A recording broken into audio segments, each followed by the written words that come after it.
For the last few years, I have been on a very intensive spiritual journey. I don't even like saying that anymore. I'm on a spiritual journey because we all are spiritual beings. Some just become aware in this lifetime that they are spiritual beings, but it is also more complex than that. I mean, there's a million ways to describe what it's like to go down this path of following your soul, because that's really what spirituality is. It's getting closer to your true self. Who are you on a soul-based level? And it's just, I think spirituality is so much about truth. It's so much about love. It's so much about just our core essence of who we really are. Everyone has a different journey with spirituality, but mine has just been so intense. It's like I've been pushed off this cliff and I had no choice but to learn how to fly mid-air. The only way to fly was to believe that you could and just surrender and understand that if you're going to fall, then you're going to fall, and if you're going to fly, then you're going to fly. My journey has not been gentle at all, and I've fallen many times, and there's been many lessons and lesson after lesson, and there's been periods of breaks where I feel like I've reached the end, where okay, I'm out of that spiritual space. Now I have to integrate everything. I'm out of that ascensions, but after one set of ascensions becomes another set of ascensions. Every time I would arrive at a place and feel like I did arrive, another layer would open. But now I'm at the point where I don't really collapse. If a tower moment happens, I let myself feel it. I move through it. It takes more energy. It takes, it still takes a few days to sift through it, but still I can function through it, and I don't have to disappear completely from the world or disappear completely from what I'm creating. There are so many lessons that I have learned, and I want to go through and share these lessons because I genuinely wish someone would have told me these things. The way I tend to operate is I will go through a massive shift and then I will go into this period of grounding, and during this period of grounding I will heavily self-reflect. Now during this massive shift, that's often when I have created something. Well, recently, during my last intensive shift, I thought that I could create, because I didn't want to just create from this place of being grounded, because I felt like that was not honoring my spiritual transformation. For the last few years, about 3.5 years, maybe longer, I have been on this very intense ride, this roller coaster, which has been huge highs, huge lows, and it's been unpredictable, and it's also been a cycle. It's been crazy in the most transformative few years ever. I mean, I've never had one year that's the same, and that's what happens when you're constantly evolving. This type of evolution has been from such a soul-based level. It's been magical in so many ways, but it's also been gut-wrenching, and there's been so many lessons. I had wish I was ahead of these tower moments. I wish I knew this, and I had someone say, don't do this. I do believe, in a sense, everything does happen for a reason, and it's fine, but this has caused me some of these things. I wish I'd known these, because it's caused me so much inner turmoil. It's cost me months of reflecting and really beating myself up. I probably do too much of beating myself up, but hopefully someone can benefit off of these things that I've done if they are on this path of spiritual awakening and awakening to different dimensions and truths, and you feel like you are going crazy, but you also know that this is a truth. It's very difficult to find your voice and to speak about things in spirituality, because it's a whole new world. It's seeing the world in a completely new way. It's not just this topic that you find and you dive into. It is seeing the world through eyes of truth, and then you're going back and you're seeing the world through your conditioning, and it's just a lot. For so long I felt like I arrived at a particular spot, and I have felt like I was able to share my wisdom with the world. This happened to me a couple years ago, where the first time I started talking about topics and things that I had experienced firsthand. I experienced these things, I felt these things, but just because you felt something doesn't mean you know the entire truth for everyone, doesn't mean you know the entire truth of a concept. That's the thing about spirituality, is that there's all these terms. I don't feel like there's actually words to describe the things I've experienced. I have not come across words to probably describe what I've experienced, and I could call certain things, I could say, okay, I went through a Kundalini awakening, but I don't really resonate with that, because because I believe Kundalini is about yoga, and although it's about activation and you go through your chakras and it's not this choice, you choose it before incarnating. I mean, that's what I believe, but you activate onto this path and you don't really have a choice but to go down and follow that. That's what I believe. But I've realized that I can only speak from what I believe and not from this place of preaching. I definitely was on this preaching journey. What's really funny about that is when I first went through my awakening, I did not really talk to people about this. I just would hide this world unless I was around my family or something, and they're making me go crazy. I found it very difficult to remain sane in those areas, so I would say things that were kind of out there, and that kind of were out there spiritually.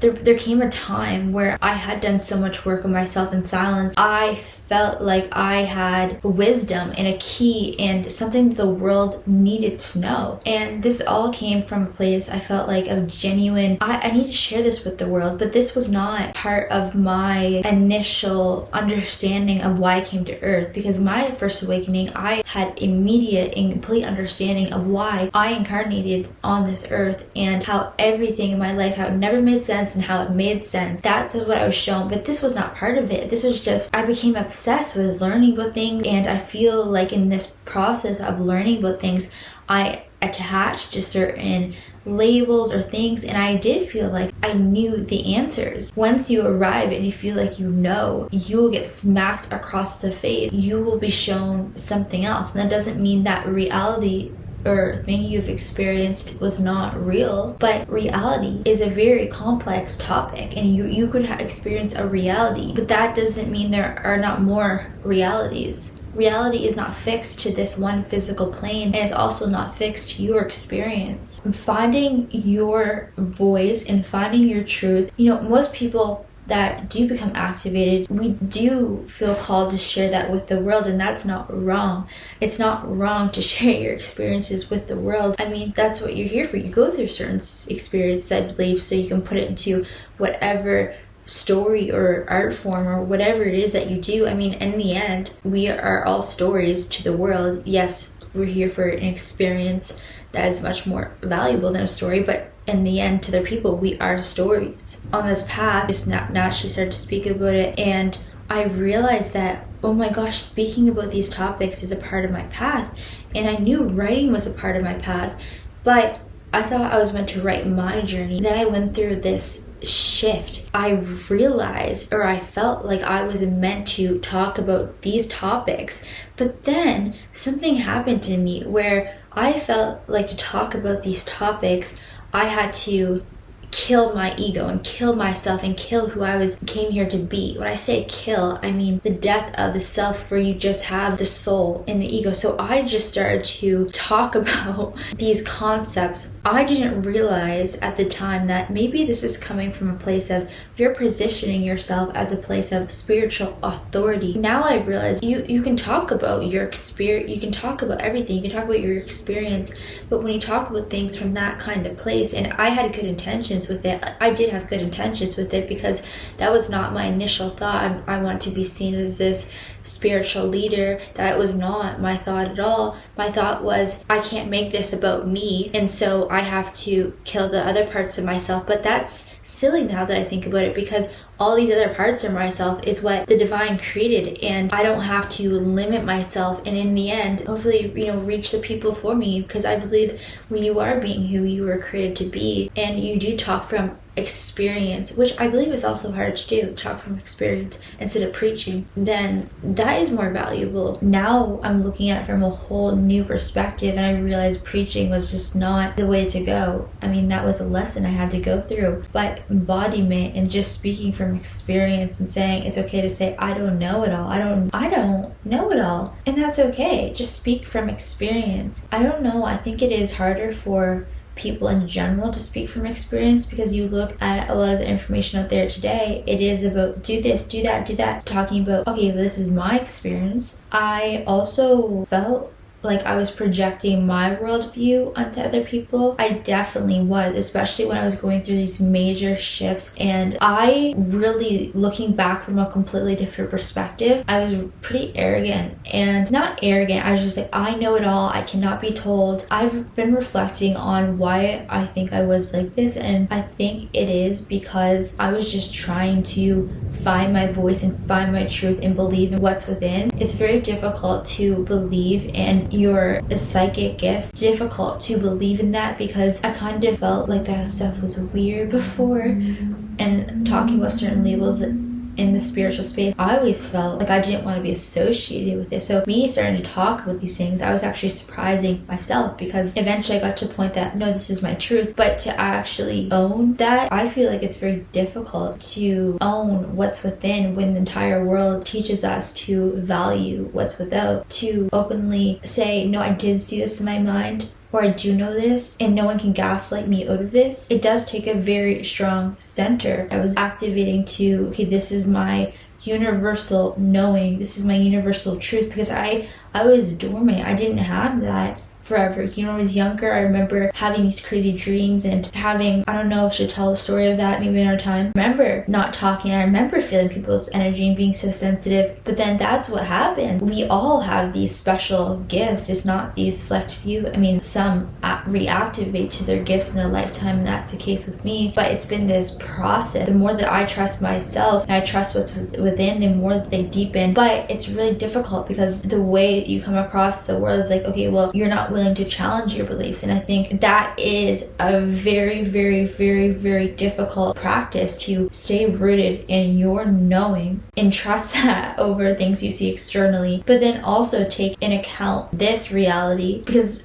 to many, this is like the only reality. This is why I don't even know how to put this to words. I've never heard someone talk about this. It does feel like balancing these two worlds at times, and sometimes I'm so much more into this other world that is within me, and then there's times where, okay, now I'm tending to other things. My soul needs to rest. I'm tending to things I need to do, which is fine. And I'm here. This is not going to make sense to many people. How I'm learning to not mend this, but to improve going forward is stop preaching. I wanted people to know, and I wanted people to see the light within themselves, but now I don't exert myself like I was before. Even very, very recently, I was doing that a couple months ago. I will ask people about their world beliefs. I will ask them questions. Now I tend to not talk about myself quite a bit. I am around people, which is not often, but if I do run into people, I will ask them about their beliefs and their experiences or whatever, because I like to learn about other people and their worldviews. I believe in my worldview, but I'm also never want to remain closed off. I want to remain open. So now I definitely feel more humble. I just think no matter how much you believe or you see, don't preach. That's just my advice. I heard there is this guy or something, and he was standing on the corner of the street preaching the gospel, or whatever you want to call it. I mean, I'm not religious. I don't believe in religion. I believe in religion is man-made, and God is all about love, and it's not about rules. It's about becoming who you are meant to be in this world and becoming the soul. Anyways, this person was preaching on the street, and it was something about shot a bullet within him, and he got fixed. The next day, he went back to the corner and was still preaching. So, maybe I am wrong, and maybe we should be preaching, but I just don't believe that that is how we reach people. I remember before my awakening, I never believed in God. My family, we went to church once every 2 years on Christmas, we went to some Sunday schools, just the Sunday school part, not the church part. It was all the society thing. My family went for appearances. My family has never had a conversation with me about God. They baptized me just in case. This was our only conversation we had about God. I said, do you believe in God? And they said, what? And I said, well, you baptized me. And they said, yeah, well, just in case. Just in case you go to heaven. Anyways, I don't believe that. I don't believe in heaven is outside of ourselves. I believe heaven is within. You go through hell. Anyways, that's a topic I probably would put into my writing and not just think about. I'm much better at writing because I'm inside all the time, and you start to lose your ability to speak when you're alone so much and you're introspection, but writing is it's just different for me. The way it's almost like I cannot speak, so I write, and I gravitate towards that. But also challenge yourself. If you want to talk, if you want to be better at something, then that doesn't mean you need to avoid it. You can try, but it's not even about the lessons for this video. I do feel like there is this need to arrive, a need to get there, but your journey is your journey. It's not a race, and you are not less spiritually advanced because you are on a different chapter of your journey. Oh my god, some people are more seasoned in some areas and some people are more seasoned in other areas. Just because someone is better at integrating, that doesn't mean you're not good at a different area, and there really is no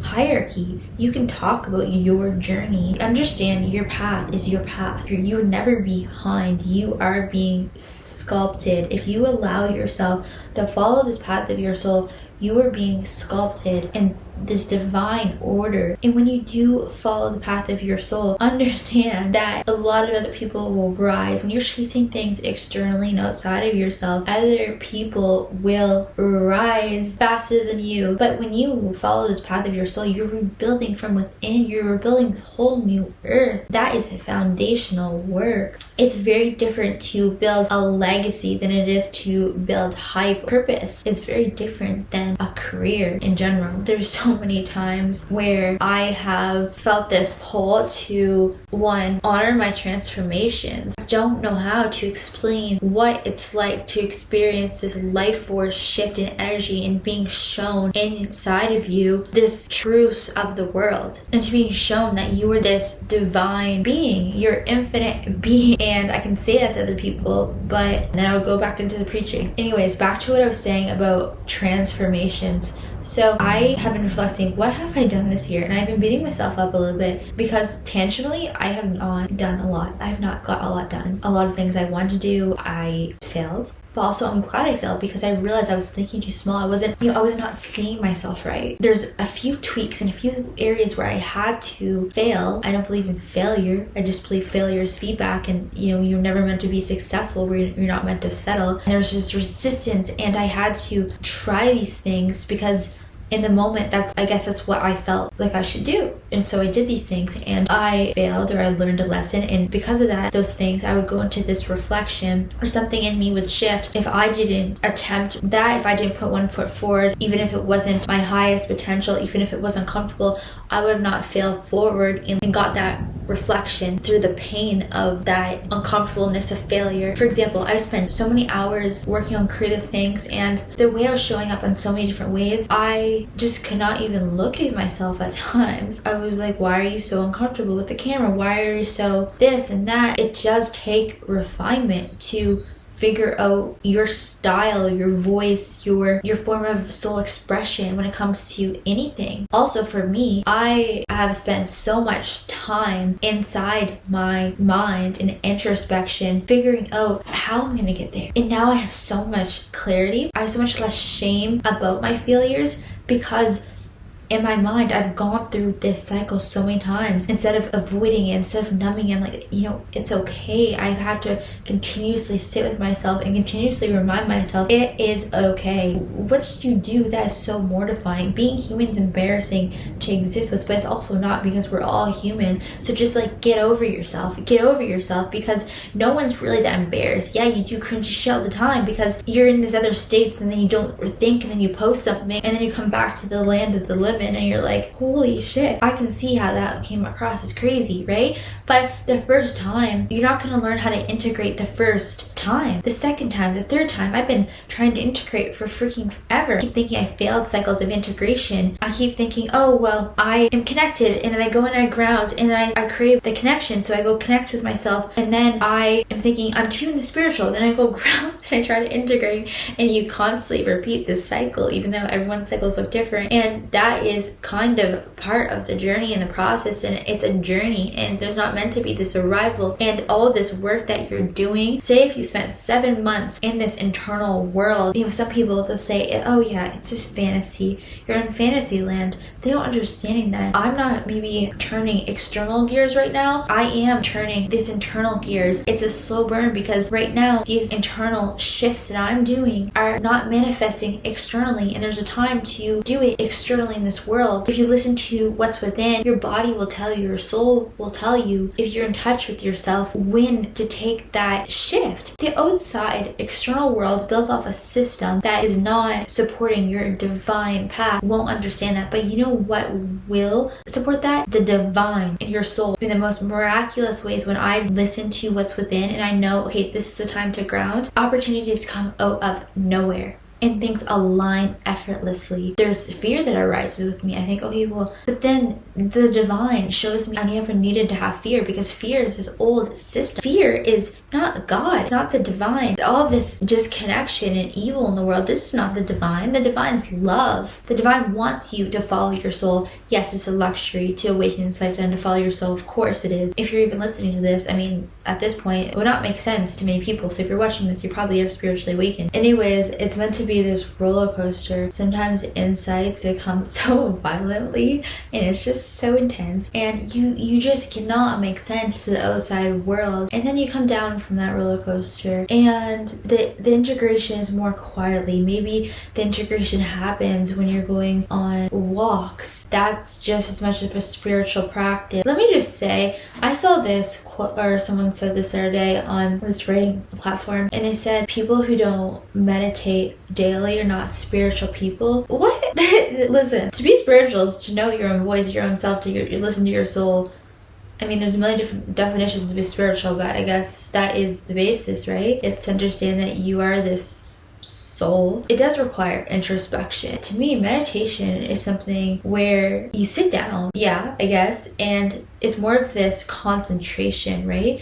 If I want to shift my reality, which is more complicated than that, because you do have to work hard at it. People that talk about, okay, just sit down and shift your reality and quantum jumping, there's more to it than that. It's not just as simple as you can change by changing your internal perception of yourself and shifting into that energy and frequency, which you can do easier through sitting down in meditation. You can arrive faster because when you shift internally, the physical plane is catching up with you. But there's other types of meditation, and for me, most days, not every day, most days I will go on a walk recently, and I've been in this period of integration, so I'll go on these walks, and not every time I will be in silence. Sometimes I will listen to a podcast or listen to a YouTube video, but I'm still conscious of what is going into my subconscious, because I'm very aware that your subconscious also shapes your reality. But there's weeks I'm not really meditating. There's not so much silence. I'm not existing as in silence. But then there will be a month or 2 months and I will be completely immersed in silence. This happened this summer. I did a 30-day fruit fast, and I was not consuming anything electronic, nothing. I was not consuming anything. It wasn't just a fruit fast. I was completely in the freaking ethers. That's just my process, and that's just what works for me. And your process doesn't have to look like anyone else's, but I guarantee you, anyone that's on this path, it's gonna look like a freaking roller coaster. I started to share. I got to this point where I'm like, okay, I've repeated this cycle enough that I'm in the crazy land right now. It's not really crazy. I'm in the crazy land though. And I started to share that because I was kind of annoyed of how this superiority complex, when it comes to talking with spiritual compass, I'm like, why is no one showing this? Why is no one talking about this? How difficult it is. I felt like I wanted to share that with the world. Now, coming back to the land of this groundingness, just to be honest, I regret doing that. But at the moment, I felt like that was the right call. Sometimes I'm like, maybe it was the right call, and will I do it next time I am very connected to that space within myself? Probably not, because I'm gonna try something else and turn into paper and gatekeep it. But I'm not gonna gatekeep it. I'm just gonna channel it into a different form so I can actually make it useful. Because what I realized is that information in that raw state, I felt like it was useful and it was genuine, it was authentic, but it was not useful because it was coming across as manic. It's not manic. It's having access to, and what people call spiritual psychosis. I don't really like that word because Of course you're gonna think you're going crazy when the ego is trying to dissolve, and the ego in the mind is everything that you've been taught and conditioned. Everything is dying is everything you've been taught, and the soul is trying to exist in its purest form. When you come back to the ego a little bit and come back to the world where people are living, of course you're gonna look at it from a place of ego and judge that. I don't think we should necessarily judge. A lot of people say, oh, well, that's ungrounded. It's so ungrounded. This is how people get spiritual psychosis. This is just a part of the journey. It's a part of the journey to, let me put it this way. If you are ascending, you are meant to be grounded. You're meant to be ascending. And then when you're done ascending, you can go ground and you can integrate and you can self-reflect and you can learn that lesson and you can change. I have beat myself up for just trying to be authentic, which is fine. I was just trying to be authentic and my intentions were always pure. At the end of the day, I always come to the conclusion, well, Rosalind, your intentions were pure. I never have ill intentions, so maybe people think I'm embarrassing or I'm cringy or I'm this, and I definitely freaking was. Okay, I was, and I beat myself up because of it. I've ruminated about it, and that's been torture enough for me. But it comes to a point where you have to let it go. Like, oh my God, let it go, because this is the dissolving your ego, and you're meant to lose your mind, but you're not losing your mind. You're losing the false self. So just freaking embrace the chaos. It's not going to last forever. Sometimes you do think it's going to last forever. I experienced depersonalization my first time awakening. The winter of this awakening, I can hardly remember those months. It's all a blur. It's all a complete blur. Probably because I just spent most days in my room. I do remember trying to go to the grocery store once in a while and experiencing extreme depersonalization, and it was starting to drive me insane. Maybe this is what people would call spiritual psychosis. If you experience this, I promise you it can go away. I have not experienced this in years. I felt like I was cursed, genuinely. I would look at my hands and I would not feel there. I would not feel in my body. And I think this happened to me because I was coming home to my body in a way. This might sound weird. I literally just thought of this right now. I've never actually had this thought before. I was so disconnected when I went through my spiritual awakening. You look back at pictures, it doesn't look like my soul was there because I went through so much assault. I went through so much physical abuse, and my body that was so disconnected from my body, and my soul was just trapped with me trying to survive. I think I was just coming home to my body. That was a symptom of not recognizing myself. It was like my soul was trying to penetrate my body, and my body was resisting from the trauma. Maybe that's completely a false understanding of why I got that depersonalization, but it's such a real thing. What would happen? How would I deal with this is I would go into this white corner. Seriously, I would go, and people are gonna start calling me crazy because this, but I would go into this white corner in the hallway in my apartment. I would just tell myself I am here, I'm real. And I remember going like this. I was trying to almost be in my body. Now I feel in my body, and there's always more work to do, but I'm starting to really be in my body and even experiment with sensuality and understand that it's not wrong. It's not. You are this being, you're this woman, you're divine. Everything's about energy, right? We move to feel, move to express. Experiment with that, but I just feel really at home within myself. Anyways, the whole point was that those crazy moments aren't crazy. Of course they're freaking crazy, the world, but honor them and don't call yourself crazy. I get so annoyed when people talk about spiritual psychosis, the people that are ungrounded. Of course, when you awaken and you see the world for the whole new way it is and the truth of the world, of course you're not going to be grounded. Holy shit, I've been repeating this cycle for years, and it's not bad to always repeat cycles. You repeat cycles because that's just, life is clinical. Nature repeats its cycles. It doesn't mean it's bad. We want to break the toxic cycles, but I repeat the cycle of being in the freaking ethers and then being in this space of, masculine energy, getting things done and bringing this vision and having this inner yin and yang and dynamic and duality. If someone is constantly giving advice and they're constantly grounded, I don't know. I'm not going to judge someone else's journey, but I just feel that feels ingenuine to me. It just does. It's funny because when you're in this groundedness, I feel like people have this ego. Oh, well, I've arrived. No, you haven't. You have not arrived. If you have been there for a while and you're not ascending, then ask yourself why. I just think there's not a hierarchy, okay? When it comes to this, there's some people that do have access. That's the truth. There is a hierarchy. I take that back. But there's not. There's some people that genuinely have done the work on themselves. They've gone through themselves and they are here to speak genuine truth, and you can tell by a soul-based resonance with someone, you can tell genuinely that this person has a good intent to spread divine truth, and they genuinely have this sacred knowledge and have a good, clear perspective on it. In that way, spiritual, yes, there's like this hierarchy, but everyone's journey does not look the same. Just think about this for a second. If you incarnated to Earth to do something, if you came to Earth for a mission, if you awakened, you are on a freaking mission. If you came to Earth to do this mission, why are you fearing? You're running out of time. You know, people that have awakened in their 20s, oh, there's so many days in my 20s, there's only so many years, I have to do it before I'm 30. Stop. This is the ego's timing, not the soul's timing. I awakened early, and so I spent my early 20s, my mid 20s, all of it, pretty much alone and healing. And I've asked myself, what have I done? What have I done? I do believe I did mention this a little bit earlier. I talked about how I was hard on myself, and when I was reflecting, and how, what did I do? And about how it's important to honor these ascensions and honor the time in solitude.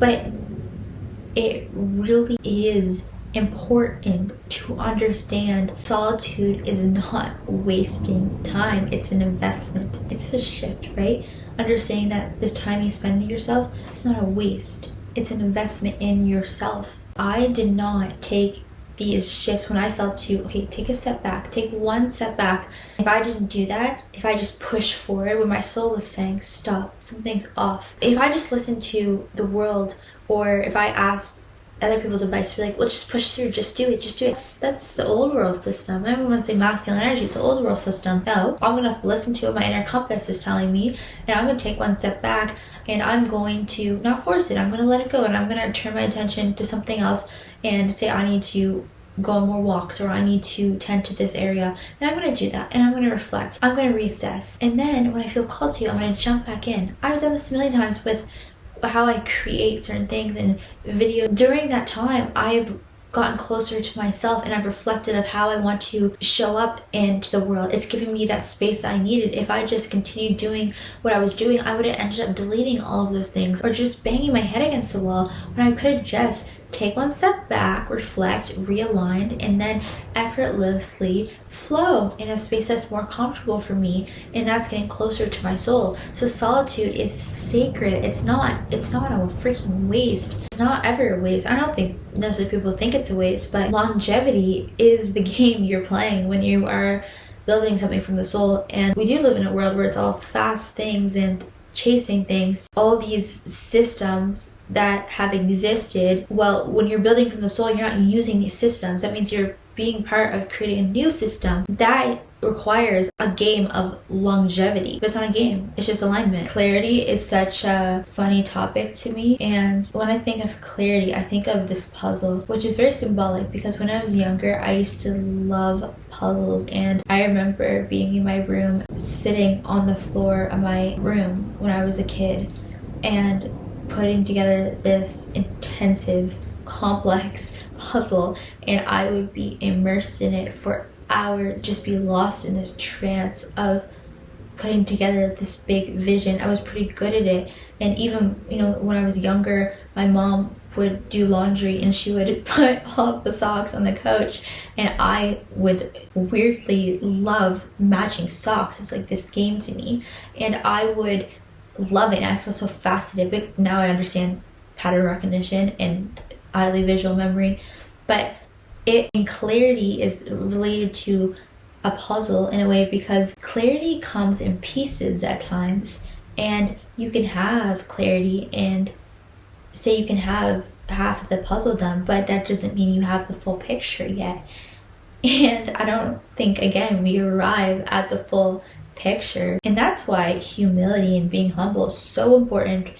And it's very hard. It's very hard to be humble, because you're also trying to trust what's within. Again, I have mentioned this before, the struggle between believing and trusting what's within, and being rooted in that knowing, but also understand that you're not going to always have that internal knowing. my camera died, so I had to charge it for a while. But I believe I was talking about you don't lose your magic, and that's what it can kind of feel like. It just is this roller coaster. Actually, I feel like this is the cycle I've been repeating, where it's awakening, you're disoriented a bit, and then you're exploring certain things within you, new territory, new experiences. Suddenly you know certain things if you allow things to flow through you, and then you go try to integrate all of this, and then you expand, and then you repeat. And I believe the more cycles that we go on, the more closer you get to that consciousness state. I believe that's where it can kind of become a trap, where you can stay and pursue just continuing in that spiritual space. I know I could have done that when I'm in this state of pure bliss, and I feel like I'm one with the divine, one with the creator,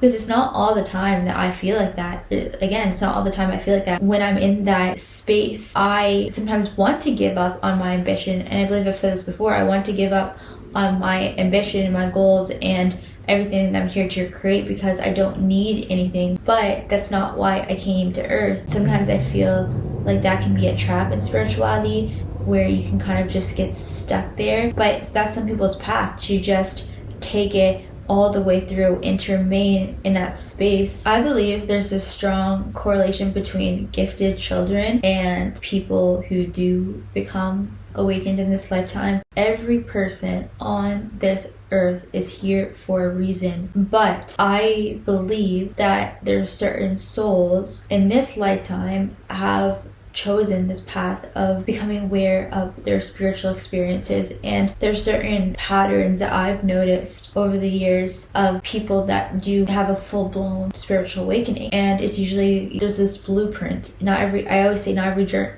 is the same, but there is this blueprint where you have this sensitivity, this special sensitivity, most likely neurodivergent, and just not fitting into this world because maybe you feel too deep. But that's the whole point. When your soul does not fit into this old system blueprint, it's because you are here to be the architecture of a new world. A couple hours ago, I was actually in this call, and this woman said to me, she said, "Were you tested when you were younger for being a gifted children?"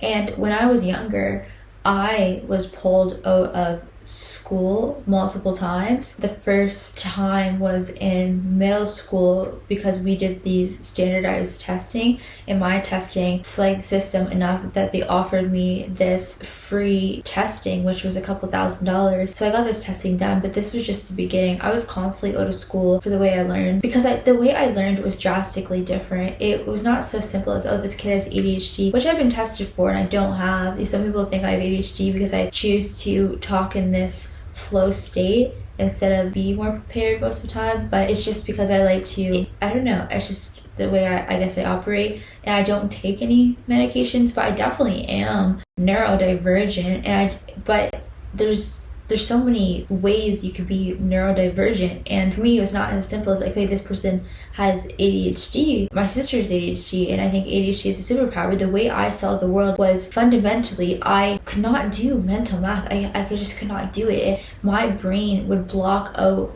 these things that everyone could do, but I couldn't do these simpler things because my brain did not deem it to be relevant. But when it came to complex patterns which would challenge more people, that is what came much more natural to me. And even when it came to talking, that is where the processing from what's within my head is complex to the external world. There was this block, and that was a fundamental challenge for me. They said, when it comes to your learning, this is going to be the fundamental challenge. You struggle with the simple things because your brain just does not find it relevant. And I never felt shame when I got these psychological tests done because I felt special. There's these top psychologists in Canada that were meeting with me, and they were saying that it's unique and it's a gift, and I never felt shame. But it's when I went back into the school system, because my mom said, well, they gave her an overview, I guess, of the way I learned, and my dad didn't really care. He's like, okay, like whatever, just stop being a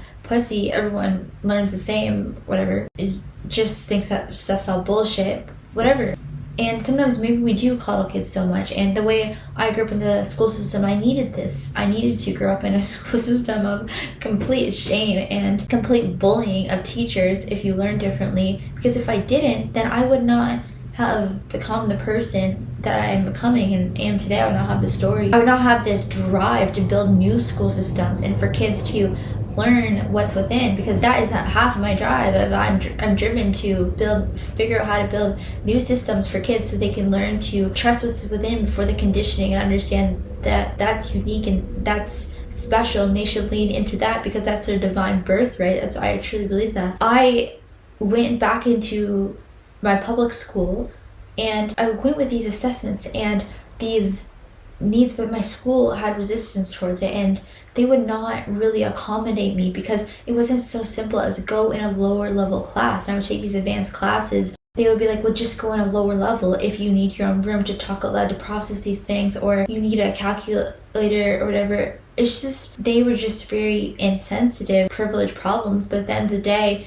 no, the world should be for us to be raised in a way that supports us and that supports why we came to earth. Because if not, why are we having kids? Why are we, just because another country has it worse, it doesn't mean that we shouldn't make North America or wherever you are better. So, my story is valid for a reason. Anyways, I feel like no one's attacking you, Rosalind. I just have these defense mechanisms, perhaps, The way I learned was so fundamentally different. I heard so much shame because the way that the teachers would talk to me and yell at me and treat me, I would start crying in the hallways because they would yell at me, why are you doing this? Why are you doing this?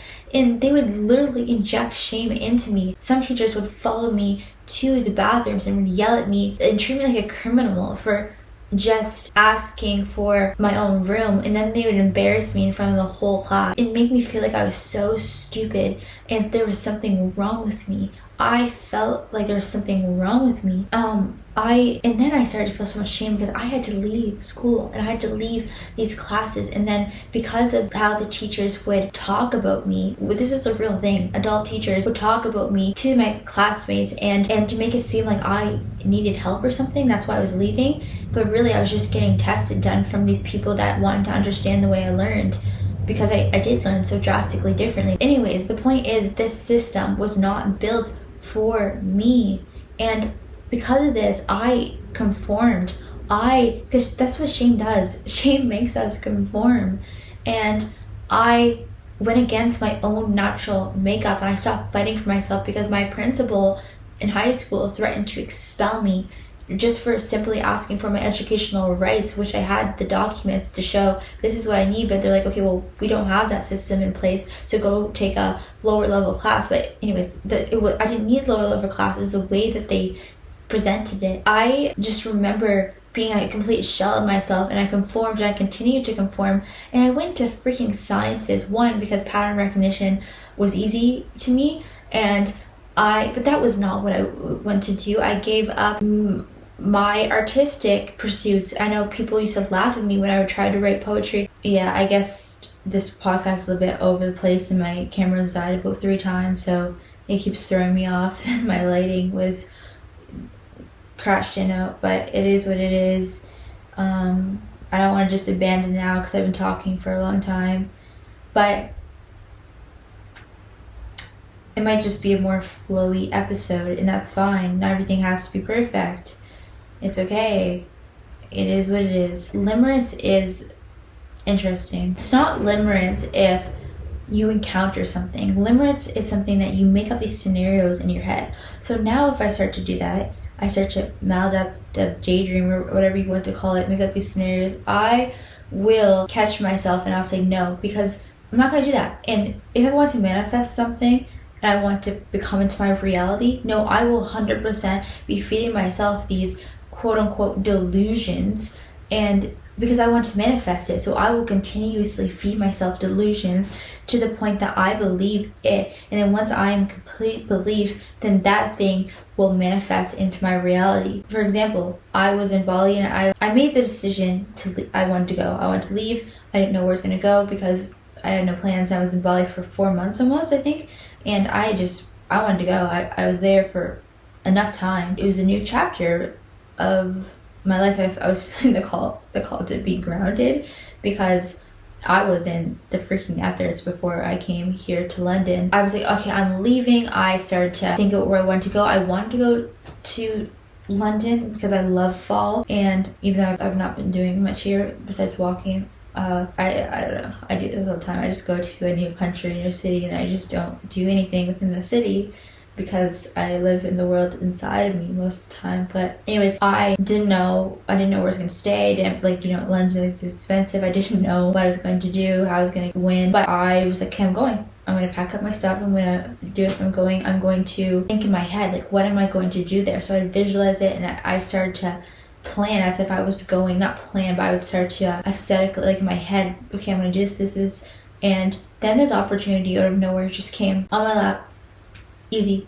Booked the ticket. I flew here, and it was just alignment, because that was in alignment with what I was about to do with my soul. I was following the call, which I was saying earlier. Things just appeared nowhere because I was following this internal shift and also manifesting it. The way appears in ways that you don't expect when you just follow what's within. But again, the old system, the system that we're taught, we're like, well, we need structure. How is that going to happen? Be logical. There's other ways to achieve things by not being logical. How does this go back to limerence? Because I feel like sometimes limerence can be good, but I just think when it comes to people or soul contracts or things, especially you want to keep sacred and pure, especially if it is a mere connection and it's not physical. And I think that this is not talked about enough because it's kind of embarrassing because you're kind of putting yourself on this crazy category, especially to outside or people that have not experienced this personally. They'll be like, what the hell?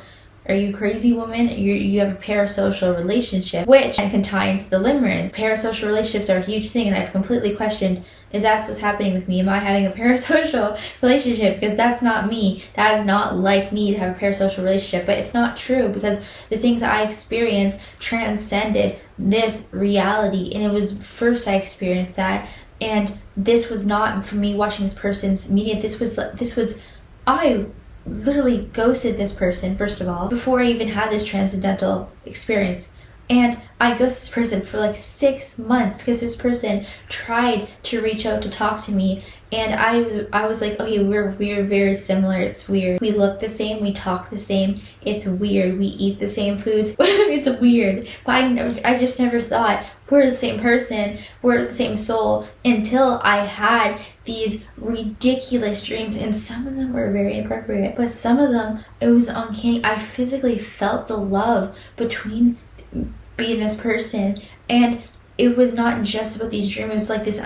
It was this message or whatever, this intuitive message that came with it, with this thought of, are we the same? Are we these mirrored souls? And that's why we didn't meet in person, which is crazy for me because I'm not on dating. I'm not one of these people that messages people. Like that was part of the reason I didn't talk to that person, because why are you messaging me on social media? I don't answer people. That was a huge thing, unless you're my friend, unless I have friends on you. That was a huge barrier for me to overcome. But I believe, first of all, the creator wanted me to overcome that barrier, because messaging is just messaging. You don't have to be in person. It's like overcome your prejudice and your snobby little ways. I believe that was part of the lesson. But also, it was part of the lesson to show, look what reality is. And the divine was awakening me more through this person.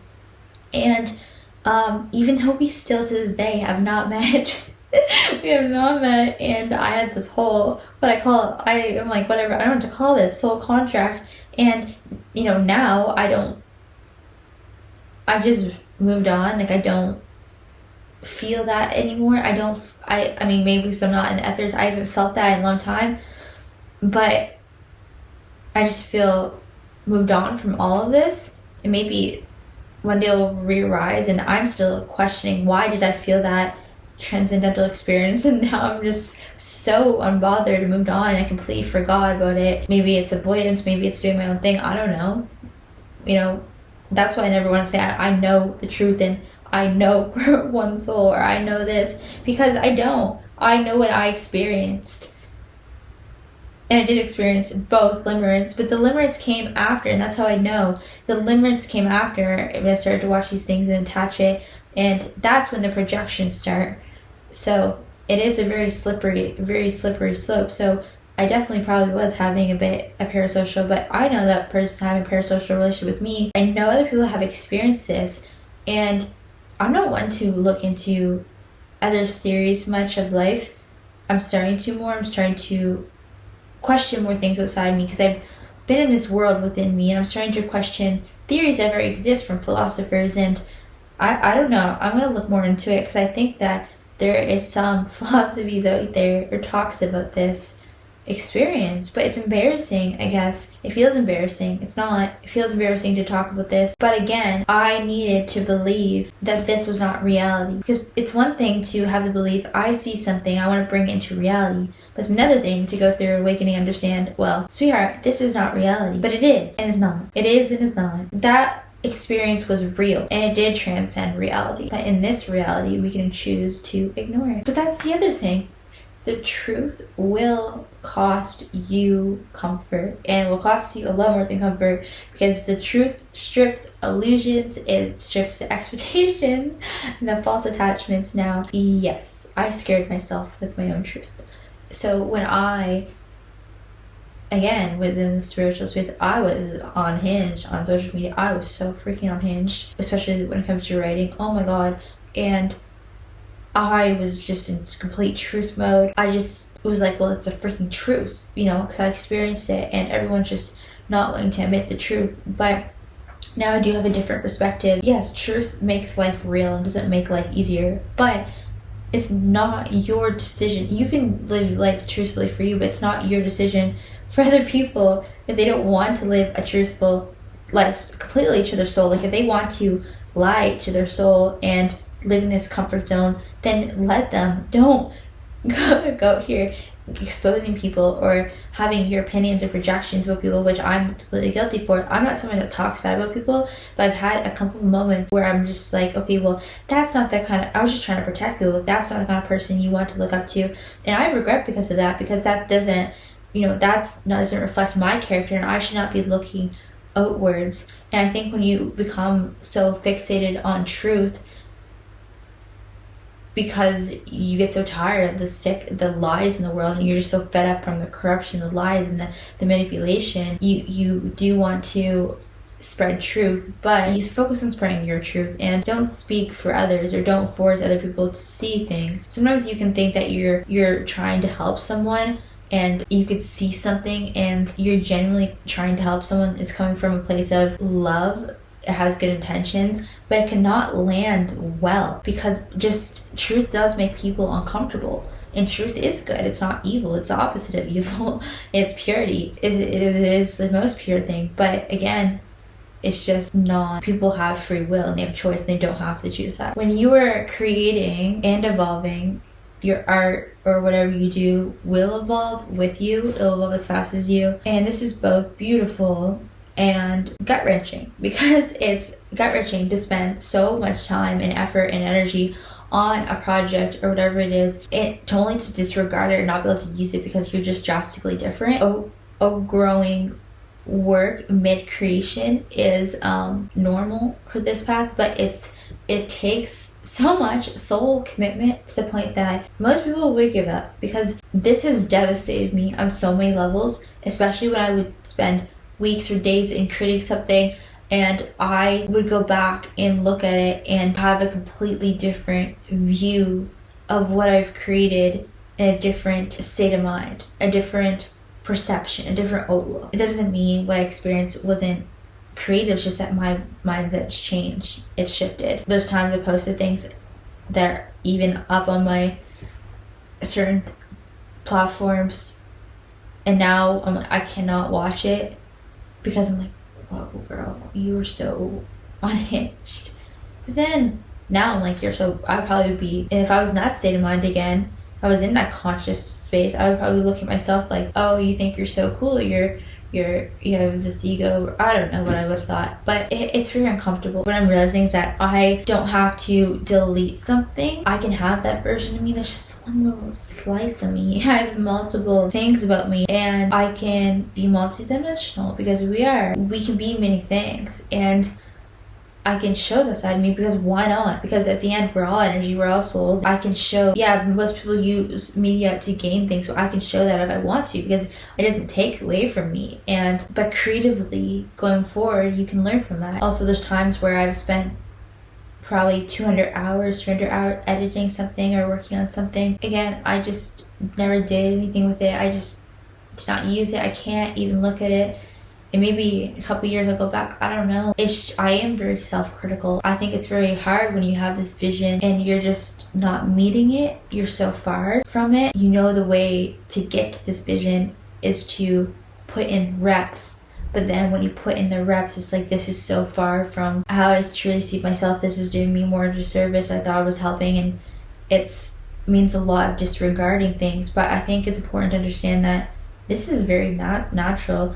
And if you are being a creator, and especially if you're creating from the soul, there's so many times I'm like, well, I'm getting nowhere. I just have to put this out there. But then I would go back and I would think about it late at night and just, I don't know. But now I'm just trying to have more of this detachment and understand, okay, this is the past, move on from it. Try to get things, produced, post-production as soon as possible, so I'm not changing so fast from it. It's up and I can just kind of ignore it, because that was just a moment in time. But also understand that small things that you do eventually become grand. Energy is like that. Light is like that. Light starts small and then it grows and expands. And if you want to have greatness, and I don't think there's nothing wrong with, first of all, one type of greatness. This is an interesting one, because I've experienced some souls in this path where they are definitely feel called to their soul leaving something timeless, and that's their soul's calling to build a new system and to build something of taste and of value. There's nothing wrong with wanting to leave a legacy. But then you go in certain conscious communities or whatever, and people are like, you're attached. I don't believe that. I believe that we are here to apply ourselves and to have ambition, and we're not meant to be permanently stuck in that space of spiritual bliss. I believe some people are, if they're meant to be a spiritual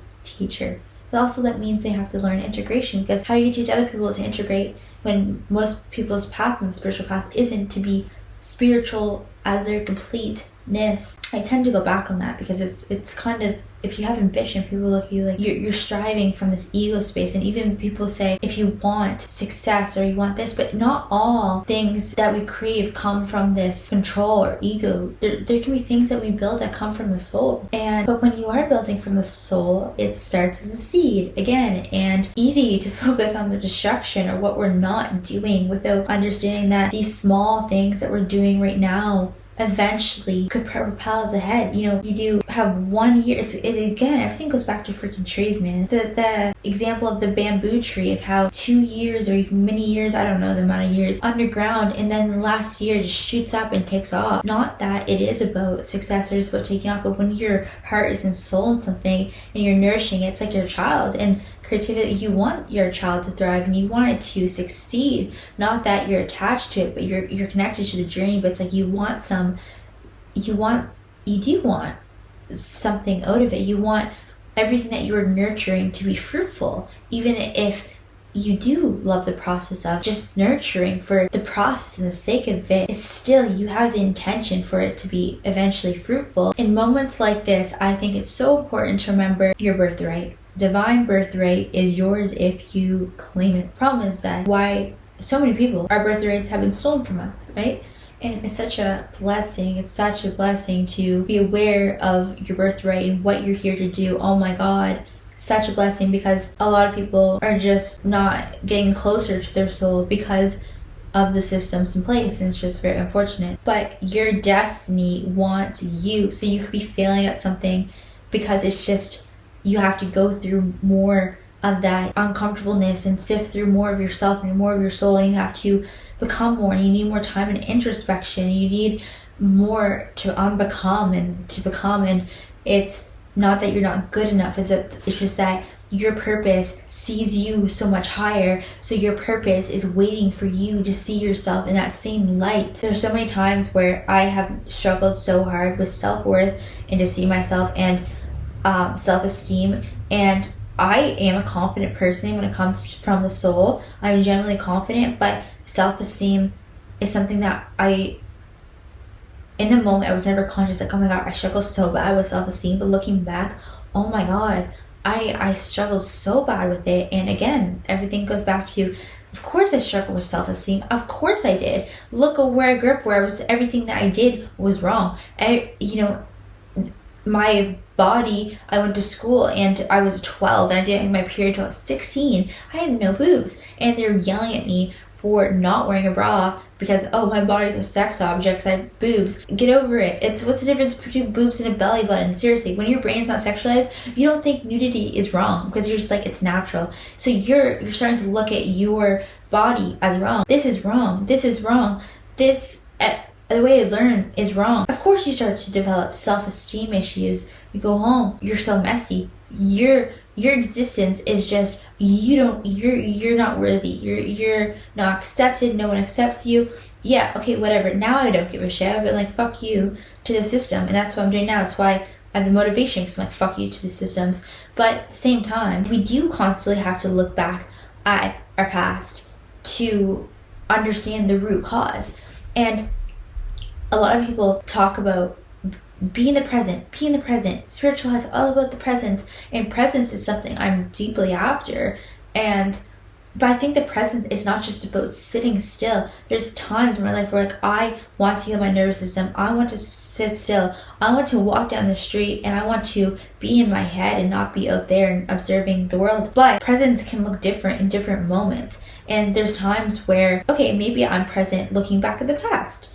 I don't think looking at the past is a wrong thing to do. You need to self-reflect. People often say you live in the past or you're constantly a daydreamer. I can't win. Yes, and it's true. I am a lot in the past because I have to self-reflect because I do not want to repeat cycles. I want to break cycles because this is what I came on here to do, and I want to be the best version of myself. So that means reflecting and looking back at the past, not dwelling in it, but reflecting. When you are trying to create this things that you've seen, you are looking to the future. That's just true. So it's harder to be in the present when you're in the future, in the past. And that's just something I struggle with. But I don't think that means I'm less spiritual because I struggle to be in the present, whatever. I don't tell people my goals anymore. I don't tell people anything because I used to say this stuff openly. But now I don't, because first of all, I do have this detachment from it. I don't need to receive anything really, but I do want to, because I would love for the world to understand, and I would love to be a part of sharing it to the world to understand that, look, it doesn't matter where you are, it doesn't matter who dotes in you, if you believe in yourself, if it's within, it's your destiny, you're meant to follow it.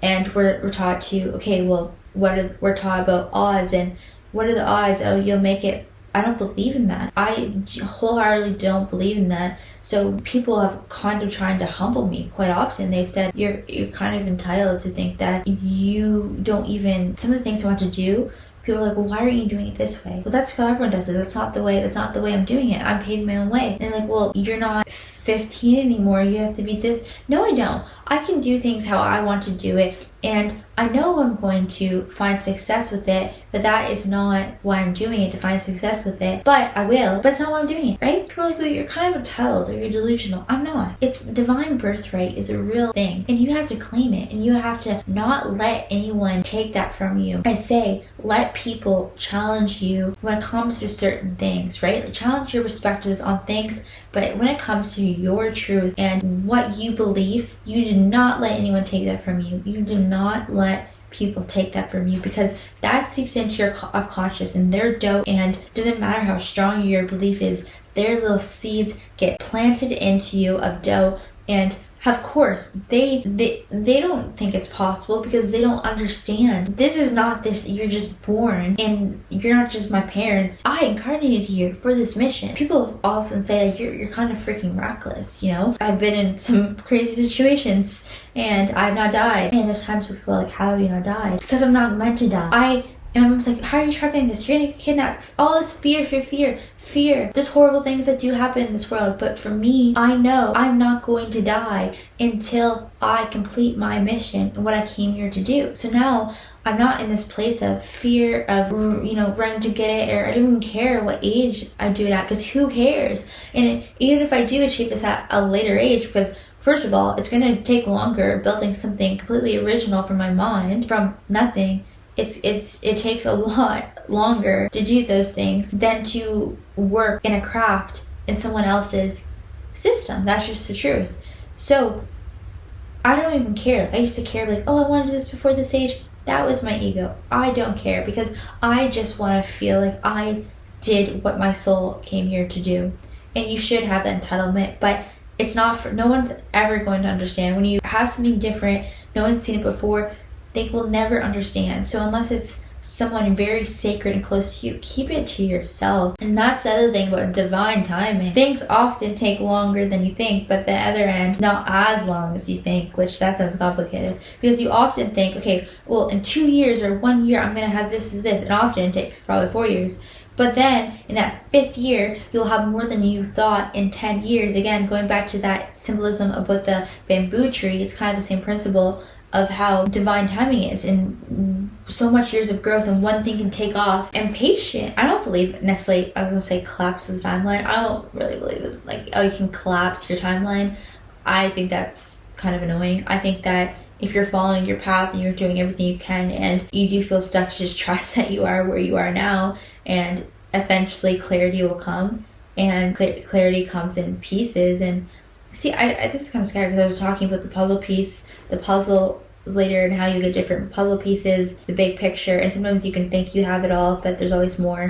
So this, my mind, it kind of works in fragments like a river, and I don't think that's wrong. I think it's just a flow state. Surrender also does not mean you're being passive. Flow and action can coexist. Being surrendered does not mean you're lazy, does not mean you're giving up. I believe it means you're committed. It's just, again, they'll understand that this whole world is programmed to follow this old world system of hustling, and it's just so toxic. It's not even just, I say it's a man's world, but it's just toxic for everyone. I have a million more things that I've learned, but I do feel like this is already long enough, so I probably will make another one. That I would definitely make another one, because I have so many things I have learned. But a lot of these things that I have learned on my other list, I have tied into humility. I can't even say the word humility. And transparency. I just think, I do feel like I'm a humble person, but that's come to bite me in the butt. I think this is the right word. I'm thinking of humility. It's just that you don't know it all. You don't know it all. And I think it's better to just say, I don't know it all. And I don't know why people want to come across as they know everything and they're the person to look to. Again, I explained it above and how painful that was to self-reflect. So I think if you just can try to embody humility as you go along, it's going to be a lot less painful. And you also understand that you can be deep and you can be silly. I mean, that's the whole paradox of the world, you know. Nature's silly. Nature's flows. And being silly is not superficial. I used to think I had to be so deep with everything, and it's only recently I've come to this more silly side of myself where I'm like, oh. And before, I would, like, younger version of myself would completely judge me, because I'd be like, oh, that person's whimsical or whatever. But no, that's just me understanding that you can take your soul seriously, you can take karma seriously, you can take your ambition seriously, but understanding that in the end, this is an experience. We are all energy, you know, energy flows, energy doesn't want to be restricted. It's okay to be silly with it, and I think that's one of the most important lessons, actually. To not be so structured. I saw this viral thing and it said, I don't understand how some of the most spiritual people are so messy, and they call themselves spiritual, like, you know, what the hell? That's the stupidest thing. So I do not believe in what's viral is good quality. What? Yeah, maybe because their attention span, I'm so messy, I'm working on it. Sometimes my attention span, my attention is decoding paradoxes. So I'm not so concerned about more superficial things. Now, I do value a clean space, and I do value having a nice space. But that's just the truth. That's just where my mind operates. Sometimes I'm like, well, that's not important right now. I don't need to have every little speck perfect. Anyways, that's all I have for today. I feel like I'm talking forever, and this was a little bit more scattered. I'm trying not to beat myself up. Maybe I'll probably post this soon so I don't delete it. All we can do sometimes is the best we can do in the moment, and we can improve. Maybe I should start having a structure. Or not doing this at 11 o'clock at night when I'm delirious. But that was my part 1, because I definitely will do more, because I've learned a lot.